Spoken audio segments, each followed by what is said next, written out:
ನಾಳಿನ ಭವಿಷ್ಯ ಎಂದು ಚಾಚಾ ನೆಹರು ಯಾವಾಗಲೂ ನಂಬಿದ್ದರು ಮತ್ತು ಆದ್ದರಿಂದ ನಾಟಕ ಅಥವಾ ಆಟದ ಮೂಲಕ ಶಿಕ್ಷಕರು ಈ ದಿನದಂದು ಮಕ್ಕಳಿಗೆ ಉತ್ತಮ ನಾಳೆಯೊಂದಿಗೆ ಪೂರೈಸಲು ಬಾಲ್ಯದ ಮಹತ್ವವನ್ನ ತಿಳಿಸುತ್ತಾರೆ.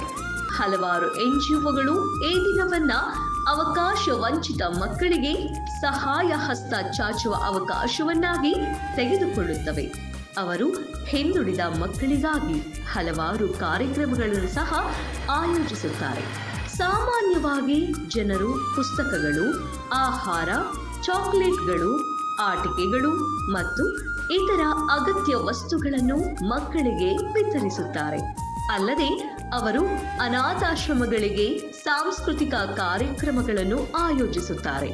ಅಲ್ಲಿ ಮಕ್ಕಳು ರಸಪ್ರಶ್ನೆ, ನೃತ್ಯ, ಸಂಗೀತ, ಕ್ರೀಡೆ ಮುಂತಾದ ಕಾರ್ಯಕ್ರಮಗಳಲ್ಲಿ ಭಾಗವಹಿಸುತ್ತಾರೆ. ಮಕ್ಕಳಿಗೆ ಬಹುಮಾನ, ಪ್ರಶಸ್ತಿಗಳನ್ನು ಸಹ ವಿತರಿಸಲಾಗುತ್ತದೆ. ಮಕ್ಕಳ ಶಿಕ್ಷಣ, ಆರೋಗ್ಯ ಮತ್ತು ಕಲ್ಯಾಣಕ್ಕಾಗಿ ಸರ್ಕಾರವು ಜಾರಿಗೊಳಿಸಿದ ಅಥವಾ ಘೋಷಿಸಿದ ವಿವಿಧ ಯೋಜನೆಗಳ ಬಗ್ಗೆ ಮಕ್ಕಳಿಗೆ ಅರಿವು ಮೂಡಿಸಲು ವಿವಿಧ ಜಾಗೃತಿ ನಡೆಸಲಾಗುತ್ತದೆ. ಇಂದು ನಾವು ನಮ್ಮ ಮಕ್ಕಳಿಗೆ ನೀಡುವ ಪ್ರೀತಿ ಮತ್ತು ಕಾಳಜಿ ಅವರ ಸಾಮಾಜಿಕ ಮತ್ತು ಆರ್ಥಿಕ ಸ್ಥಿತಿಯನ್ನ ಕಡೆಗಣಿಸಿ ನಾಳೆ ನಮ್ಮ ದೇಶದ ಭವಿಷ್ಯವಾಗಿ ಅರಳುತ್ತದೆ. ಮಕ್ಕಳ ದಿನಾಚರಣೆ ಈ ಚಿಂತನೆಗೆ ಸಂದ ಗೌರವ. ಚಾಚಾ ನೆಹರು, ಚಾಚಾ ನೆಹರು, ಚಾಚಾ ನೆಹರು.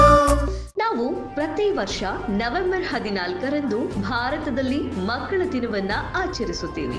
ಭಾರತದ ಮೊದಲ ಪ್ರಧಾನಮಂತ್ರಿ ಪಂಡಿತ್ ಜವಾಹರ್ಲಾಲ್ ನೆಹರು ಅವರು ಅಲಹಾಬಾದ್ನಲ್ಲಿ 14 ನವೆಂಬರ್ 1889ರಲ್ಲಿ ಜನಿಸಿದ್ರು.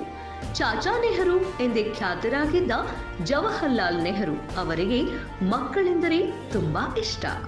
ಮಕ್ಕಳ ಮೇಲಿನ ಅವರ ಪ್ರೀತಿ ಅಪಾರವಾಗಿತ್ತು. ಅವರು ಯಾವಾಗಲೂ ದೇಶದ ಮಕ್ಕಳು ಪೂರೈಸಿದ ಬಾಲ್ಯ ಮತ್ತು ಉನ್ನತ ಶಿಕ್ಷಣಕ್ಕೆ ಅರ್ಹರು ಎಂದು ಪ್ರತಿಪಾದಿಸಿದರು. ಚಾಚಾ ನೆಹರು ಅವರು ಮಕ್ಕಳ ಮೇಲಿನ ಅಪಾರ ಪ್ರೀತಿಯಿಂದಾಗಿ 1964ರಲ್ಲಿ ನೆಹರು ನಿಧನರಾಗಿದ್ದರಿಂದ ನವೆಂಬರ್ 14ಅನ್ನು ಮಕ್ಕಳ ದಿನವೆಂದು ಘೋಷಿಸಲಾಯಿತು. ರಾಷ್ಟ್ರವ್ಯಾಪಿ ಈ ದಿನವನ್ನು ಮಕ್ಕಳ ಮೇಲೆ ಪ್ರೀತಿ ಮತ್ತು ವಾತ್ಸಲ್ಯವನ್ನ ಸುರಿಸುವುದಕ್ಕಾಗಿ ಆಚರಿಸಲಾಗುತ್ತೆ. ಮಕ್ಕಳು ಭವಿಷ್ಯದ ಜ್ಯೋತಿಯನ್ನು ಹೊತ್ತವರು. ಆದ್ದರಿಂದ ಪ್ರತಿ ಶಾಲೆಯು ಈ ದಿನವನ್ನು ರಸಪ್ರಶ್ನೆ, ಚರ್ಚೆಗಳು, ನೃತ್ಯ, ಸಂಗೀತ ಮತ್ತು ನಾಟಕದಂತಹ ಸಾಂಸ್ಕೃತಿಕ ಕಾರ್ಯಕ್ರಮಗಳಂತಹ ವಿವಿಧ ಕಾರ್ಯಕ್ರಮಗಳೊಂದಿಗೆ ಆಚರಿಸುತ್ತದೆ. ಶಿಕ್ಷಕರು ವಿದ್ಯಾರ್ಥಿಗಳಿಗೆ ವಿವಿಧ ಸಾಂಸ್ಕೃತಿಕ ಕಾರ್ಯಕ್ರಮಗಳನ್ನು ಆಯೋಜಿಸುತ್ತಾರೆ ಮತ್ತು ಪ್ರದರ್ಶಿಸುತ್ತಾರೆ. ಚಾಚಾ ನೆಹರು, ಚಾಚಾ ನೆಹರು.